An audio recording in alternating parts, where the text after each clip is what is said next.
Welcome to the Farmer and the City Girl podcast. My name is Rob Sharkey. I am a fifth-generation farmer from Illinois and the host of the Shark Farmer podcast. And my name is Carrie Zilka. I am an IT professional living in and working in Milwaukee, Wisconsin, and I am the hostess of A Creative Mind Fiction podcast. We are just having some conversations about agriculture and farming and food and how it gets from farm to your plate. Yeah, and we want to be clear, we are not every farmer and we are not every consumer, but we just want to start conversations. So, and hopefully you can have conversations on your own too. The show notes for this episode can be found at thefarmerandthecitygirl.com/EP012. Right. This is one that you might know more about the ag side of it than I do. Maybe. I doubt it, but you never know. You never know. When was the last time you did a container garden? When was the last time you potted and planted and grew anything in a container? That would be never. I don't. Well, no. I think I did in school. You know how you, like in school, you do the little, you paint a little I love mom on the clay pot. And they put a seed of something in there and you take it home. So. Yeah. And, you know what else I did? I tried the avocado thing where you take the pit out of the avocado and you put it half in water and it did sprout. So I guess that kind of counts. It did. It did. Yeah. Oh, it did? Yeah. I've tried that. It doesn't work for me. That's maybe you got to stick to being the city girl. Maybe.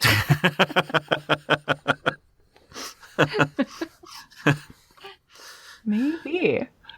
But you do have a container garden. Well, okay, what do you have? I don't even want to try to describe it.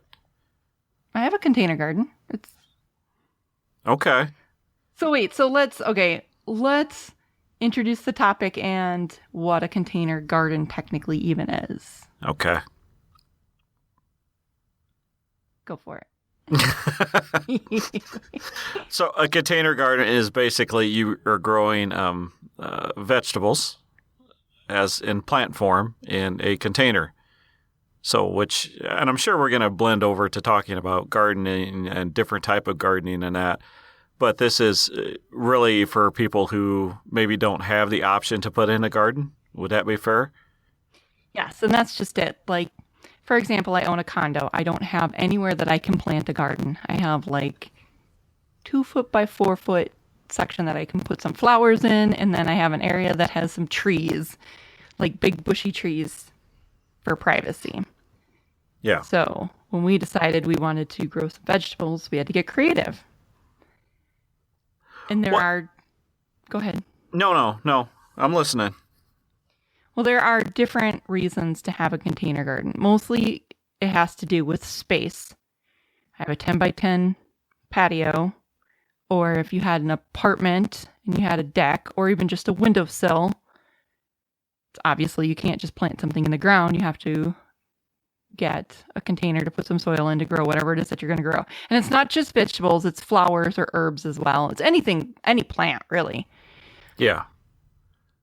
Or rooftops. They have rooftop container gardens. They have, and when we say containers, I'm not even just talking about like the pots that you put your plants in.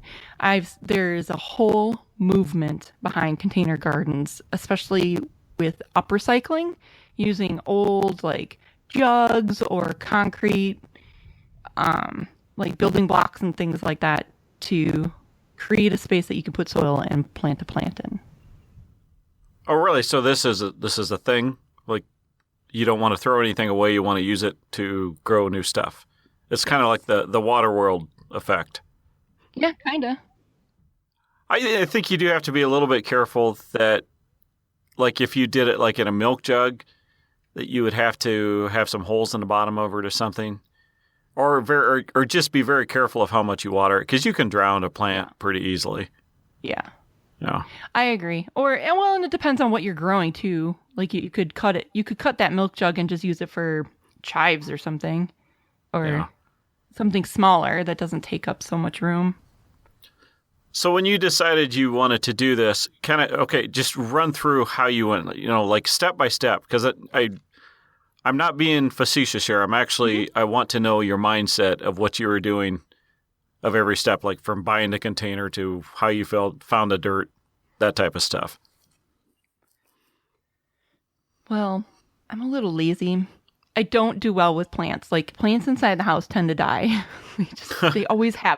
Like the mother-in-law plant that's supposed to be unkillable. Yeah, totally killed it. It took like 3 years, but the freaking thing died eventually. That's a feat. That's well done. Yeah. I know, like really. So like, okay, let's try something else. So I don't know. It gives me something to do. It gives me a reason to go outside of my house. I don't have a yard. I don't have a dog to walk or anything. So it was several years ago. I was like, I want a little garden. So we got these they're long, shallow dishes. And we tried herbs, which, oh my God, it's like all my cilantro went to seed. And it was just the basil went to seed and everything. So it was just a big hassle. It was too much maintenance, way too much maintenance. And we tried a variety of different vegetables. And we have, of course, potted flowers out there to attract bees and butterflies. Aw. Yeah. Bees? Why would you want bees? I don't know, because I want to save the planet. And Okay. they're dying? I don't know, because I like bumblebees. I do. Right. And I'm not all like hippy dippy going like organic whatever on you. I just like bees. So that was a nice way of telling you, calm down, Rob. Don't go there. Yeah. Just talking about my damn container plants. Just shut up about the bees. All right. I like the bees. Whatever. Okay. No. So it started out small. We tried, like I said, a variety of different vegetables. Most of them did not work or grow very well. So then I started buying larger pots because I was convinced I needed more space. And poor Zach, he's like, I'm going to need you to stop buying things to plant stuff in that doesn't grow. I'm surprised the association doesn't complain about all these mismatched pots I have all over the front yard. But because it can get kind of expensive. Well, and let's be honest. I mean, you do. It's something that you're growing for food, but it also looks cool. So you want to have the matching pots, right? I don't really care. He cares way more than I do. But yeah, I'm like, what's on sale? What's on discount clearance? Because it's just going to get broken anyway. Because at the end of the year, we're going to put it in the garage and they're all going to get busted. So. Home Depot loves you. Oh, I know. No, I get... Oh my God, this is terrible. I buy all of my little starter vegetables and all of my pots and all of my soil at Shopko. Because not only are they inexpensive, but everything that I've bought from there, actually grows. I've spent a lot of money on, nurseries and even Menards or Home Depot and those. And I swear to you, Shopko is where I have been going for years and years now because everything I buy from them grows really well. Then you should stick with them. Yeah. Now, where did you get, when you got your pots, where did you get your dirt? Shopko, in the plastic bags, okay. Miracle Grow or whatever. Well, and that's just dirt. No, well, it's not. I mean, it's not. That's the thing that I kind of wanted to touch on. It's not just dirt, because I know a lot of people when they're in a situation like you where they're going to be, all right, I bought these containers. It's a lot. It's a lot of dirt to fill those things up. So if they have an option, they will grab a shovel and fill it up with their yard dirt. And that's not a good option to start with. I mean, you can make that work. It takes some planning and that. But if you're starting a container garden, just do the easy button. Buy the Miracle Grow. It's dirt. It's got everything. It's pH balanced the way you want it. It's got all the extra little fertilizer, those little white things in there. That's actually, the fertilizer that's going to degrade and make things better. So just if you're going to start with some good dirt. put your shovel away and go buy a bag of whatever, Miracle Grow or whatever it is. Agreed. And I would think that, like someone like me, there's nowhere for me to get any dirt. I have to buy it, and I always buy fresh stuff in the spring. Okay. I know people are like, oh, I do the container gardening because it saves me money. Then I don't have to go to the grocery store to buy vegetables. Yeah, it saves me no money. It's probably quite a bit more expensive for me. It is. Quite a bit more. But yeah, I don't want people not to try it though. Because GFY, go feed yourself. I am all in favor of people getting the concept of what it takes for a plant to produce food. So I love this concept. But what's struggle sometimes is when people, let's take a person who lives in the suburbs. They want to start a garden, so they go up, they till up a little section in their backyard. You have to be really careful when you do that because a lot of times when they build these subdivisions, they take a bulldozer in there and they level it off, and they make it to where the water drains in the right spot and everything. And then when they come back, when the house is built, they come back and they put, a couple inches of topsoil on there so that the grass will grow. And for a yard, for everything, that works fantastic. But when you take a rototiller, you grind it up, you get down below the 2 inches of topsoil. A lot of times you're in solid clay, and that is just not going to grow anything. There's nothing that's going to grow there, and people don't understand that. Because you've never had to learn about what types of soil or anything like that. So I think that's where the container garden and the raised gardens are becoming more popular. The raised gardens are pretty simple too. I mean, you make a box or something out of wood or whatever they use, and you fill it with good dirt, and then you have your garden in there. Actually, a pretty cool setup. And there again, don't go ahead and get that dirt from your yard or, cousin Eddie's, dirt pile behind his barn or whatever. You want to start with good stuff that doesn't have weed seed in it, and it's got the right nutrients and stuff that's pH balanced to where your vegetables will actually grow. Yeah. Every spring I go and I get new dirt because the old stuff is just... all the nutrients have been leached. I mean, you can tell the difference between when you first buy it and when you dump it out of those containers. It's like that grayish color. It doesn't even look like good dirt anymore. We just use it to fill patches in the lawn in the front. You're supposed to save your urine in a jar and put it in your soil to keep it fresh for fertilizer. Carrie. Zoka. Yeah.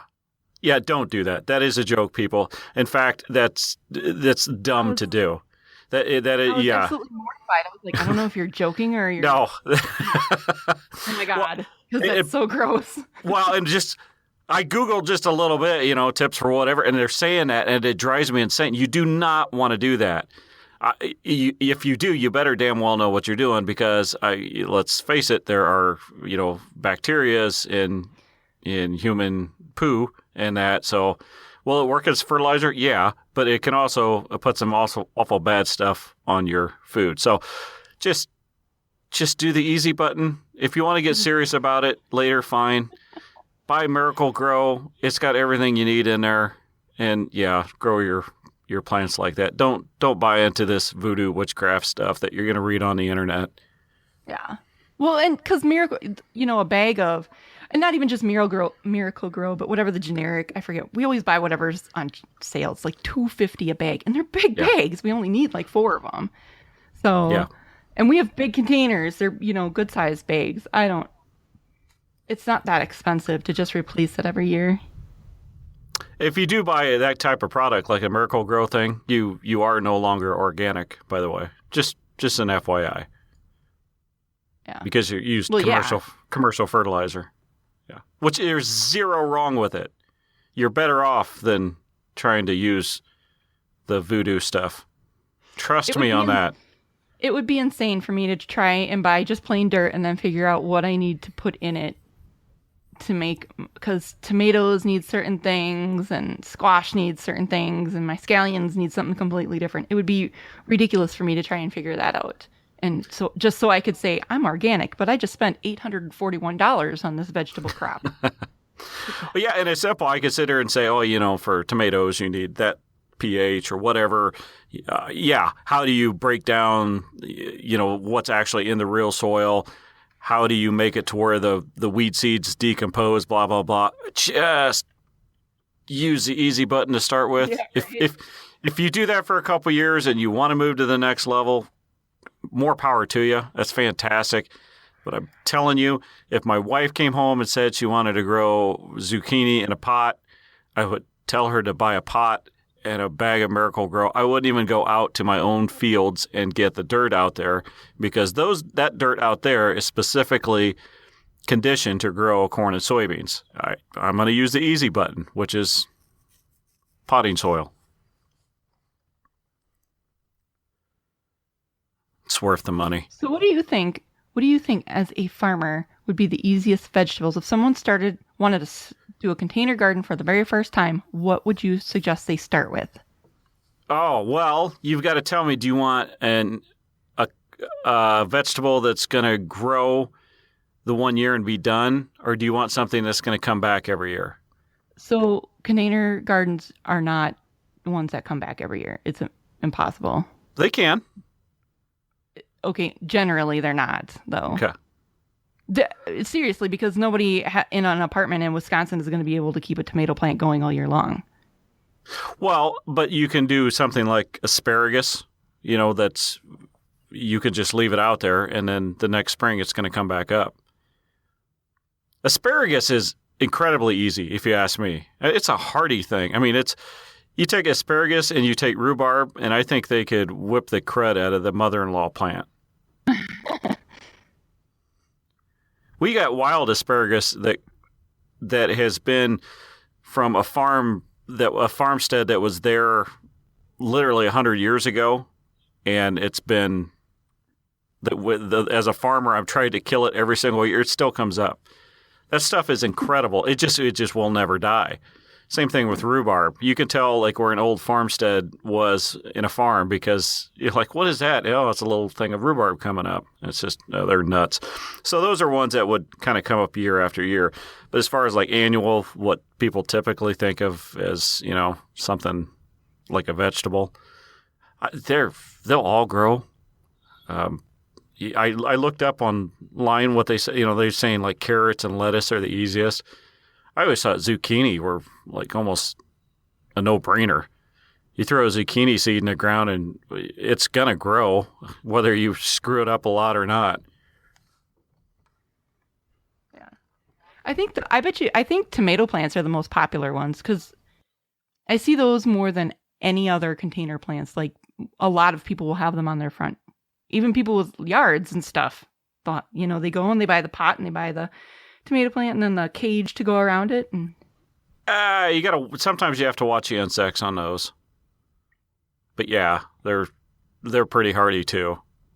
And I will say a lot of people say, that it tastes so much better, out of your garden. And I'm like, sometimes. Yes. I don't know how big of a deal. Tomatoes, yes. Tomato right off the vine, honestly, is probably one of the best foods you're ever going to have. I'm not a big tomato guy, but I love a fresh tomato out of the garden. It tastes incredible. Yeah. Big fan of growing my scallions every year. I think this will be my 6th year. Because it's so simple. You just buy a bag of the bulbs and you take your wooden spoon and you poke little holes and then you put them in there and then in 2 weeks you've got onions.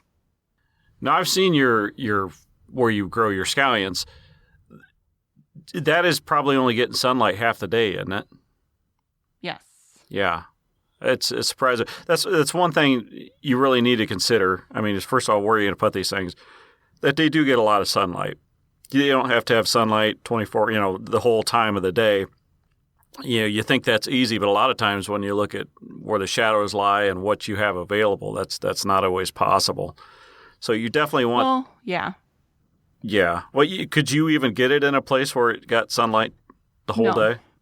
Yeah. Nope. But And that's why when you said, like, do you annuals or perennials? And I'm like, it would be impossible for me to have a container garden all year round. Because I live in Wisconsin and it's cold. So where would I can't bring it in the house. I think we need to test this theory this year. Do you have room for an extra pot? Mm-hmm. I think you should try growing asparagus. Do you like asparagus? Yeah, it's okay. I don't love it. What about root? I've never thought of growing asparagus. I guess. Maybe because I don't see them as starter plants, usually in the stores. Yeah, and I would not buy them as seed. Just again, let's do the easy button, people. You can buy them as starters. Same with rhubarb. I think you should really try one, and then you probably won't get a whole lot the first year, and then you could either throw it in the garage or you can just leave it outside and see if it comes up next spring. We could be like scientists then. We could call ourselves. Yeah, we could get lab coats and stuff. With my 2-car garage, not 2.5 car, where there's lots of room. 2-car garage. He's gonna be like, "You're buying more containers, and where are we gonna put them?" Because in the basement. Yeah, you can freeze those things solid, but in the spring they should come back. I'm excited now. All right, so you're looking at your sunlight. You want to get at least some light, and every time you buy a plant or whatever, it should have a little. You don't even have to read. It should have a picture on there. Ample sunlight, half sunlight, stuff like that. Of course, you want to know how much to water these things. Again, refer to the seed thing. And I don't know. Do you ever have to worry about critters getting your stuff? No. Okay. No, we have a vole that lives around, but he has not messed with any of my stuff. And we do have a rabbit that lives in our tree, but she never bothers any of the stuff in the containers. She'll eat the flowers that are close to the ground, but she never climbs up into the containers. I'm going to guess rabbits are probably the big pest. That's what we mess with. That's what gets ours. I get rabbit and we get deer. I wouldn't be surprised if, a lot of people living in the suburbs would even have some deer damage. Yeah, I would, but people in the cities probably don't have to worry about that at all. But rabbits, right? There's city rabbits, right? Yeah, I guess so. If you live close to a park or something. Okay. I don't know. We lived in the inner city, and we never had rabbits. Squirrels occasionally, once in a while, but yeah, I don't ever recall seeing any rabbits. Okay. Well, if you have a container garden in a city and you have a rabbit, I suggest you shoot it. You can't shoot it in a city. Well, I mean, you're asking for my advice as a farmer. Yes, unfortunately, discharging weapons inside city limits is a really, really, really, really big no-no. All right, so sunlight, water, critters, and just spend the money on the good dirt to start with. Would you agree with all those? Yeah, stuff with the sunlight. I think people in apartments would have the hardest time with that because sometimes windows aren't facing sun at all. I don't even know how. Yeah, it'd be tough. You could get grow lamps though. Then your neighbors will call the cops because they think you're growing other stuff. No, they don't. And grow lamps, it's not just a light. It's got UVs. It's a special light. But, stuff will grow. It will. Like if it's not getting enough sunlight, it'll still grow. It just, probably won't be as, your tomatoes will be smaller and blah, blah, blah. But if people are interested in doing this, don't be intimidated by it. Because you water it, you put it in good dirt, it'll grow. You can go to Walmart and spend less than $20 and have a tomato plant in the container, and those cages are like $1.50. That would be my suggestion to people starting one, because like everybody has a tomato plant these days. Do you well, and two, like hanging herb gardens, those ones that you have, they're specifically designed to hang on your kitchen wall. Like, they get no sunlight. They seem like a lot of work. It'll grow. Yeah. And it's those things, they work. I mean, they all work. But yeah, it's just you're not going to be winning the county fair with your tomatoes if you're growing them in a hanging garden in your kitchen. Yeah. Have you seen the straw bale gardens? I have not. What are those about? That would be maybe something to look at if you at least had a backyard or you had some room. It'd be very simple if you didn't want to spend the time or the money to do like a raised garden. You could just start out by one of these straw bale gardens. You get a bale of straw, which they sell anywhere, and you can either just shove the seed in there, or you can dig a little bit out and put a little bit of Miracle-Gro, which would probably be better.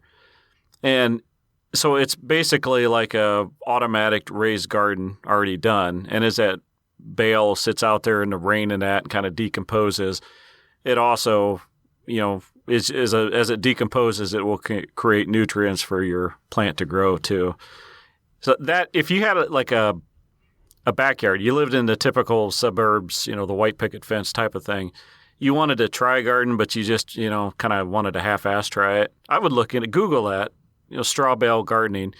Pretty simple, and at least you'll know whether you want to really get into it the next year or maybe just stick to buying your produce at the Piggly Wiggly. So I have two questions about that. I don't know if you would really call them concerns. Number one, because I know how quickly hay can get moldy. Wouldn't you be worried about mold? Yeah, I don't think so. Especially with you've got that bale out there. It'll get moldy in the barn, but if it's getting wet, but yet it's still getting the sun on it the other times, it should be fine. And wouldn't you be worried about like mice and stuff nesting in it? Like with a container, it's hard-sided. Like there's no mouse chewing in there. Wouldn't you be worried about birds coming and nesting in there? Well, this is coming from someone who put up flowers for a bumblebee. I like bees. You just don't like mice. Okay. Now, I don't know. Well, they're not going to give me rabies and stuff. I don't want to get bit by mice. They carry diseases. I cannot promise you that a mouse will not find a home in your straw bale. I don't know. Birds. Birds can be mean.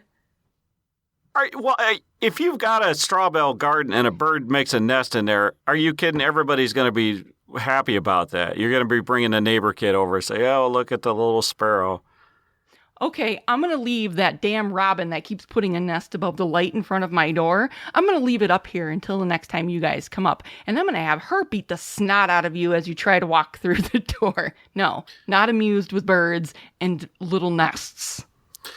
You're a enigma. You are so prejudiced against some animals and you favor others in such a way that you confuse me. Who doesn't like a robin? I like robins. I don't like it when they're dive bombing my head because they're afraid I'm going to knock their babies out of the nest. You're just saying hi. They're mean. and a bee isn't. No. Well, bumblebees won't sting you on purpose. I'm not talking about wasps and stuff. Bumblebee won't. You can pick one up and pet it. I bet you can. A bumblebee?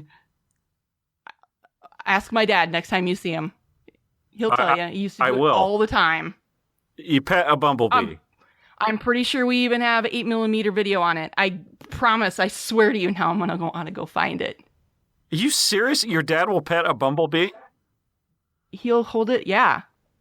I'm not afraid to touch him. Are you? I've never hurt you. I've never been stung by a bumblebee. I will say that. Honeybee, yeah, they've nailed me. Bumblebees are super nice. They're intimidating, though, because they're huge. That's why they don't care. They're like, whatever. Watch me sting you. I like bumblebees. I like them a lot. I just like them a lot. You just... Holy... I'm so glad you're my co-host right now, because everybody's like, this chick is so stupid. Like, she's doing battle with robins, but she's like, come live here, bumblebees. I enjoy being confused, and you're doing a fantastic job of it. I'm just saying, I like... And for the record, my flowers have never attracted any bumblebees, but still put them out there. And bumblebees aren't the problem. It's honeybees. And they aren't... Oh, I told you I wouldn't go into this. All right. Yeah. That's another episode someday where I can rant about how honeybees are fine. They don't even... Yeah. Well, yeah, we'll save that for another day. Yeah. I like bumblebees. I don't care what you say. Apparently.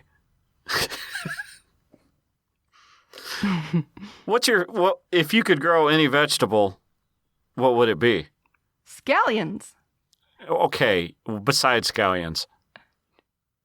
No, that's about it, because those are the most things that I've had success with. You wouldn't do like peppers. the big, like the water. Peppers. What about like the watermelon?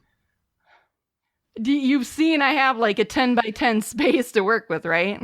Well, again, we were doing the whole hypothetical thing here, but No. Watermelons are easy too, because we put in a lot of room.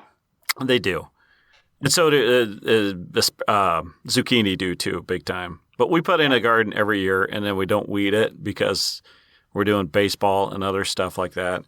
But still, the watermelon, the pumpkins, the zucchini just like they thrive. You can just let them go. And yeah, they're like covered in weeds, but yeah, you go dig around there and yeah, there they are. I don't know what that has to do with container gardening.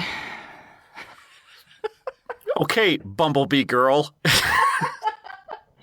I think people who've never had space constraints have no idea how difficult it is. Yeah, if you're doing the container garden, unfortunately, I think your watermelon and your pumpkin are probably best bought at the grocery store. But zucchini, if you put like a trellis up, I think you could grow zucchini pretty easy.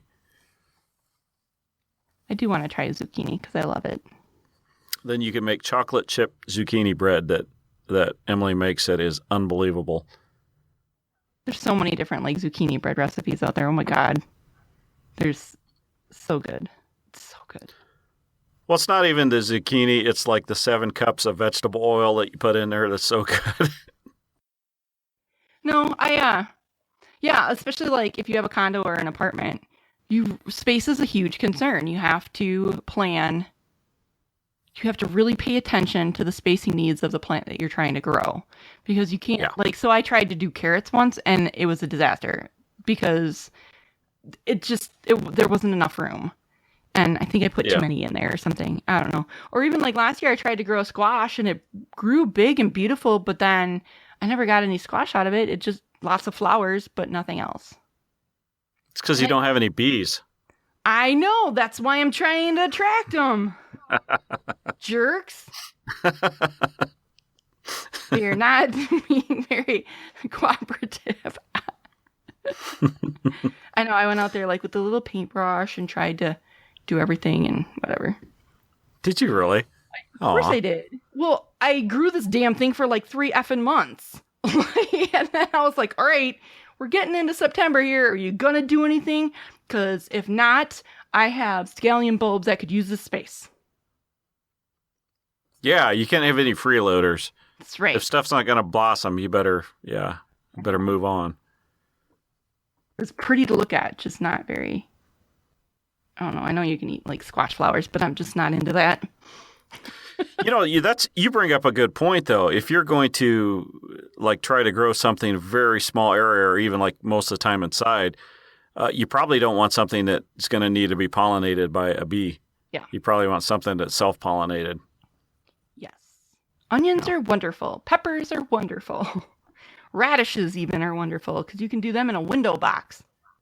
Yeah, and tomatoes too. Would you agree with me that you just buy the starter tomatoes and don't try to graze them from seed? Oh yeah, definitely. Yeah. Because those I would think, well, in the Midwest, I would think that those are the most prolific when you go into a store and you're looking for starter plants. The amount of tomato varieties available to you is crazy. Yeah. If you put those in a container and they're out where you catch a lot of wind, you do have to protect them. Do you? Yeah, or like I am. Yeah, you always have to put something over them. But of course, probably in the city you aren't going to get the gust that we get, but you never know. Yeah. I also, just from experience, I always buy the hard plastic containers rather than like clay pots because I think they hold the water better.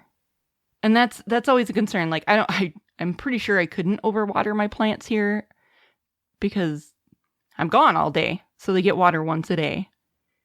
So I give them a good soaking every single day.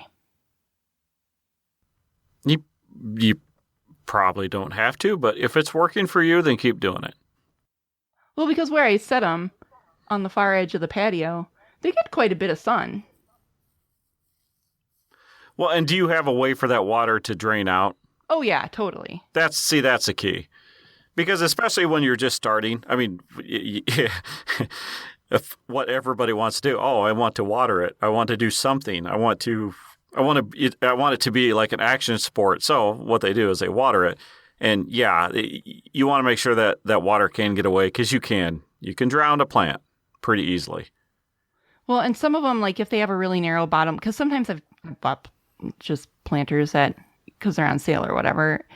Mm-hmm. And if they have a real narrow bottom, I'll put gravel in the bottom to help with the drainage. Oh, look at you. That's like getting to gardening level, I'm going to say 4. It is. Actually, I wasn't even going to mention that because I know we were talking maybe people that haven't gardened too much. But yeah, that's something that's actually a really, really, really good idea. I've even heard of people using like the packing peanuts, just something that water can go through more easily than dirt. And I've used hanging planters, which I'm not a super huge fan of because we only have one spot to hang it on and I always hit my head. So, but I know people who do use them, like usually outside your door, you have that little like hanger. And it's really good. I did cherry tomatoes in there one year. And it worked good. It worked really well. Did it? And I have a girlfriend who does strawberries. Yeah, strawberries, that's a different beast there. I know. They're not a big fan of strawberries. Yes, they are. That's the girlfriend you don't want. I'm just saying, guys. They are high maintenance and they sell them in a grocery store. I won't even make references, but yeah, that's a second level of gardening, or at least a third or fourth or something. Don't start with strawberries. What do you think about what if you are gonna start? So this year, I don't even know when to do it. I bought a bunch of seeds and I bought those little starter packs, those little square starter packs, and I want to start them in the basement. That's fine. When do you think I should start? Well, it really just depends on what you're doing. Again, they generally come with information. So, like if it says, tomatoes should probably go in somewhere around April 20th or whatever, depending on what zone you're in, blah, blah, blah. Well, you should probably have those plants ready to be transferred by that date. So, and again, don't get too caught up on stuff. I mean, it'll grow and that. The worst thing that'll happen is like when you get something started, you transfer it over to the outside, and then you're watching the news at night, and they say, "Uh-oh, frost warning, late frost." Container gardens are great. You take them inside for the night so they don't freeze off. If you've got a garden outside, just put a sheet over it or something to where they don't get frosted. Yeah. It's supposed to be fun. It is fun. Yeah.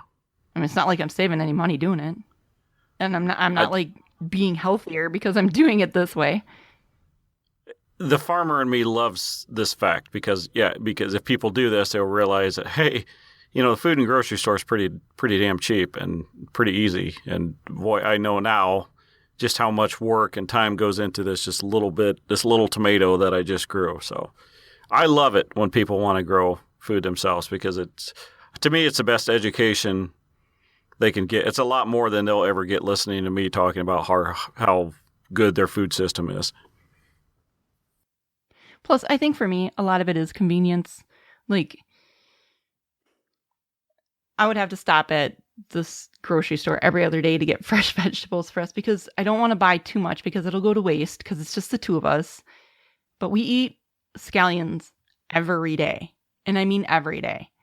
So it's just really nice to go out there and just, pull 4 of them or 6 of them and not have to buy 2 bunches, or it's just nice to have them right then and there. Yeah. It's the same with the asparagus at our house. Yeah. Now, do you ever get the gardening catalogs in the mail? No. Good. Then don't ever sign up for those because there's something about those. When they come in the mail and you look through them and it's like all of a sudden, I want to grow everything. Oh, look, a spaghetti squash. Why don't we grow that? So then you're on the computer planning out this massive garden. And that's, especially to start, that's the last thing you ever want to do. Just start small, have fun with it, and it'll be pretty apparent to you, I think, if it's a passion of yours that you want to keep going with. I think it would be, for someone who has to do container gardening, I think it would just be depressing looking through those and being like, oh, I wish I could grow that. Oh, I wish I could grow that, but I can't. Oh, I wish I had room to grow that. Yeah. It's very funny, the difference in our mindsets, because you have lots of land and I do not. I know. Yeah. Yeah. Very interesting how you're like, I get these magazines and I'm like, I want to grow everything. And I get these magazines and I'm like, oh, no, we cannot. We do not have room for that. I'm even saying that as I'm reminding myself it's about container gardens and growing them in small areas. Yeah. I just can't help myself. Well, let's talk a little bit about soil prep and maintenance. So we already touched on soil. Mm-hmm. Buy the stuff with the nutrients already in it. But as time goes on, what are the signs that you think people should look for? And let's just do tomato plants. Okay. What are the signs that I should look for to tell that my plant is being stressed or needs some nutrients or something? Yeah, you can, if it looks like there's some yellow or if the leaves are curling, if it looks sickly, then there's a pretty good chance that it is. A lot of times that just means you're missing something basic. Water or sunlight, something like that. Either you're giving it too much water or not enough. So I would start with those. That's probably going to be the vast majority of the issues. Other than that, you're getting into real specific plant diseases or insects. If you can tell where a bug's been chewing on it, you might want to Google, like household insecticides. Sometimes if you got these real small, like the container type things, you can, make something up. I don't even know. They make them out of vinegar and soap. I don't even know the concoctions, but it should be enough to where you can keep the bugs off your few plants. Or if you've got just a few, go in and pick the bugs off and squish them and curse at them as you're squishing them. It makes you feel better. I can honestly say in our containers, I rarely have any issues with insects. Spiders, on the other hand, they seem to love my pepper plants. They're always in there, little buggers. And potato bugs, but I don't... Well, and that's probably why you don't have the insect problems. Be nice to those spiders. Oh, yeah, they're probably eating all the little mites and stuff. Exactly. Aw, I ladybugs, leave the ladybugs on there. If something's eating your plants but you see ladybugs, do not squish the ladybugs because they're doing you a lot better than they are. Yeah, they're eating the bad stuff on your plants. Are you talking about real ladybugs or those hybrids that we have now that bite? No, I'm talking about the real ladybugs, the sexy ones. I think they're extinct. They are not. I think they are. Well, I will take you out to a soybean field this summer, and I promise you, though, yeah. I don't know. I think they're extinct. I have not seen a ladybug in like 20 years. Those little hybrid ones, though, that when you squish them, they leave a little orange stain. They're so annoying. They're doing your plant good too. Leave them on there. Yeah. Oh, but I Don't hate squish them. the bees. Don't squish the ladybugs. Don't squish the praying mantises. Don't squish the spiders. What about like silverfish or those little? What are those little guys with the pinchers on their butts? They're red. They're red and long. You know, they don't do any harm, but kill them anyway because they're creepy. They're so creepy. Yes, because every time you think they're going to go into your ear when you're sleeping, Oh God, Star Trek reference. you think about that as you lay your head down on the pillow. Yeah, I think they creep everybody out. I don't know anybody who's like, oh, they don't bother me. Everybody's like, oh, they creep me out. In our area, the Japanese beetles will. Right now, currently, they're the bad ones. So squish everyone you can. And do not. Okay. Hey. Oh, I'm glad I thought of this. If you have Japanese beetles eating your container stuff, you'll go to Lowe's or whatever, and you'll say, "Oh, Japanese beetle trap." Do not do that because you'll put them there in the middle. They draw in Japanese beetles like nobody's business, but they don't all go to the traps. So they'll actually bring in more to your plants too. So don't go that route. Hate those bugs. Apparently. I do. I don't think. I can't remember the last time I've seen a Japanese beetle. A few years ago, they were horrible here. What are those ones? They're black and they have the long legs and they have like the little red marks on their backs. Oh, I would call them stink bugs or whatever. No, box elder bugs. Yes. We have them terribly in Wisconsin. They're awful. Killing our trees. Bastards. Yeah, they're a nasty one. Plus, they like beer and cheese, so they're all over Wisconsin. Oh, who doesn't? The bugs got good taste. What do you think about like nutrient spikes? Any objection to them or as a farmer? Like the nutrient spikes, they look like little miniature crumbly concrete sticks. Yeah, again, stuff is going to grow, but you can very easily overdo that. You were talking about like even your Miracle Grow you replace every year. You could probably get away with not. And when you're doing that, you might have to take a look at your plant. If it looks like it's maybe not growing like it should, then, put one in. I hate to see people just really overdo it because then you can actually change the acidity of your soil if you put too much in. So, is it harder to control pests in container gardens, do you think, than a big garden or easier? To control pests? Mm-hmm. I would assume it'd be easier. I mean, you're just looking at less.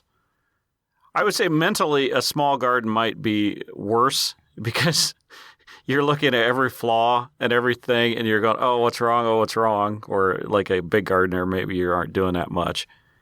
So that's actually a pretty big myth that I've heard from people where they're like, no. And I wonder if it's more of the, well, you only have one pepper plant, and if it's getting destroyed by a bunch of pests, it's not like a big garden where you're like, oh, I lost 2 plants, but I have 8 more. There's a lot of truth to that. Yeah. Because you put in a garden, and not everything's going to make it, and it would suck if that was the one plant you had in your container. Yeah, like squash. Huh. Yeah. That big ass container went to waste last year. But it was a pretty plant. It just wasn't what I was looking for. And do you think? And Zach always yells at me all the time. You can't replant it. You'll kill it. If you take it out of the ground, you're going to kill it. I don't know about that. Because when he's not looking, I replant stuff all the time. I don't know if you could even say that's a rule of thumb. Some plants you sure can, some maybe not so much. I'm pretty sure you could light a pepper plant on fire and it'll still grow peppers eventually. I agree. And of course, if you've got to know the parts of the plant. If you pull it and the roots are still in the ground, that plant is now dead. Of course. Yeah. Well, I mean, if someone that's starting might not understand that. Yeah, that's true. Well, you would think that that's common sense. Don't, cut it in half if you want it to continue growing. Well, I'm not trying to talk agony. See, I'm trying to make sure I'm not assuming everybody knows stuff. Oh, wow. How good is dirt? You're rubbing off on me a little bit. Apparently. Oh, funny. I don't know. Container gardens are fun. They're just fun hobby. I mean, whatever. Try it. Like you said, it's not a huge investment. Nope. And especially something like scallions. Last year, my girlfriend was like, I don't know. She was just asking, like, can you eat the green parts of it? I'm like, heck yeah, you can. You can eat the whole thing. And they're super easy to grow. And she was like, that's great. So she bought a little container and she's like, this is the best ever. I have them in my salads every night. And I'm like, see? She was so happy. See, you're helping the world. I know. Helping feed Washington County. One condo owner at a time. She owns a condo too. So. Yeah. Well, and to the farmers out there, never poke fun at someone trying to garden. Because I remember, this is probably the best way they're ever going to learn about how to produce food. So encourage it. Give them advice. Using container gardens as an example, we're still learning about growing. And I've learned about growing these damn plants and what's working and what's not and why this, because it's not pollinating, because it needs this, et cetera, et cetera. So I think that it's all about just growing stuff. And like a science experiment. Hopefully we'll help somebody do some container gardening this year. That they have to show us too. If anybody's encouraged to at least try something this year, you have to show us. It's in the bylaws that you didn't even know you signed when you're listening to this. Yep. You'll have to tweet a picture at us or on Facebook or somewhere. Find us on social media. So let's wrap up. Let's give them the 5 top tips for container gardening that we think are the most important. Number 1, buy the dirt. Yes. That's easiest. Buy the Miracle-Gro dirt. Don't try to get fancy. No. Number 2, the type and placement of the containers are very important. Mm-hmm. Sun considerations and the shape of your containers even can have a huge impact on the type of vegetables or flowers you want to grow. Yeah. Again, don't get too caught up, but yes, definitely a consideration. Let's see. What was the third one? Water. Water, definitely. Don't overwater. Or if you think that you might be overwatering, buy some gravel, put it in the bottom of the container.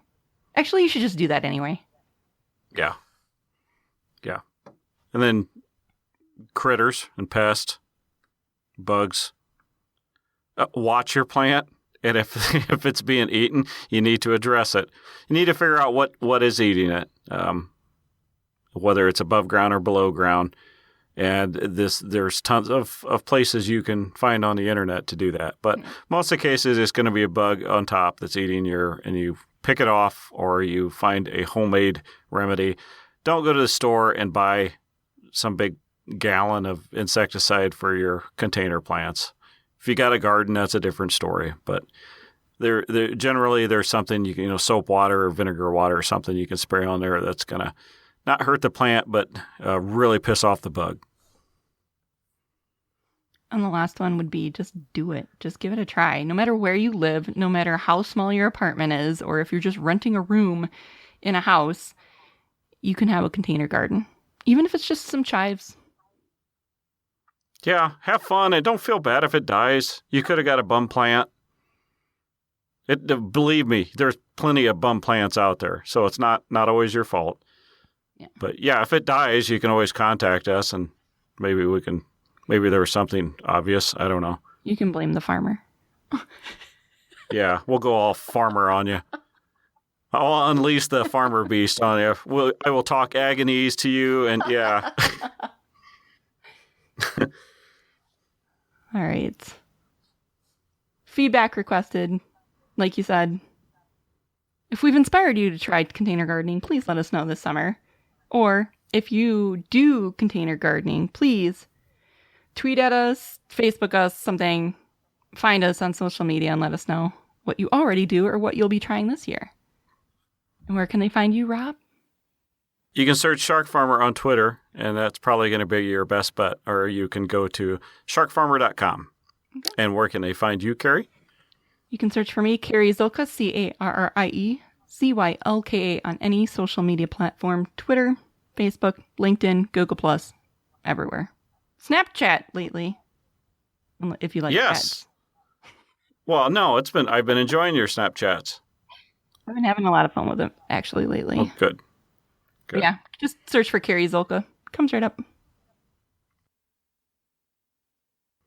And the end. I'm going to stop recording. Awesome.